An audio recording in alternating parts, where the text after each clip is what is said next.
Hey guys, what's up? Welcome back here to another edition of the Fishing Teacher, and much appreciate you guys checking today's video out. And sorry my scratchy voice, I got some food poisoning last night, and my voice is scratchy from you know what after you get sick with food poisoning. So we'll get through the video okay though.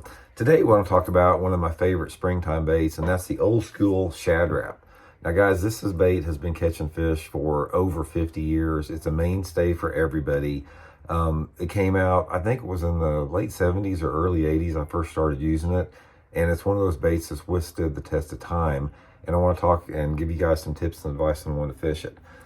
First of all, let's look at the bait a little bit. The Shad Wrap is a balsa lure. It's light, it has a lot of buoyancy to it, and the Shad Wrap, the way the lip design on it, you've got a really tight wobble to the thing. So coming through the water, since it doesn't wobble side to side very far, and the fact that it's balsa with no rattles or anything in it, it's a very subtle, very silent bait.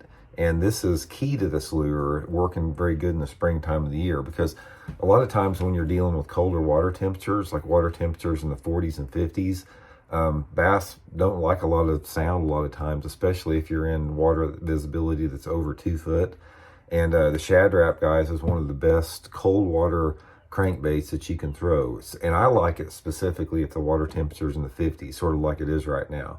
But there's several different color patterns on the Shad Wrap. You've got the, this is just the black silver one, and you got some crawfish patterns, different ones. I usually just let the water visibility dictate which ones I use. I like the silver-sided one if the water's over 3 feet visibility, and the gold one if it's under 3 feet. So how you want to fish this, guys, there's several different sizes. This is the number 7 right here, which is my favorite. And I throw this most of the time on a spinning rod, the Megabass Whip Snake with 8-pound test, Seaguar and Vizex line. A spinning rod is the way to throw this because it's so light, it catches so much wind. You can just fish it a lot more effectively with the spinning rod. And the thing that you're concentrating on, guys, is rock.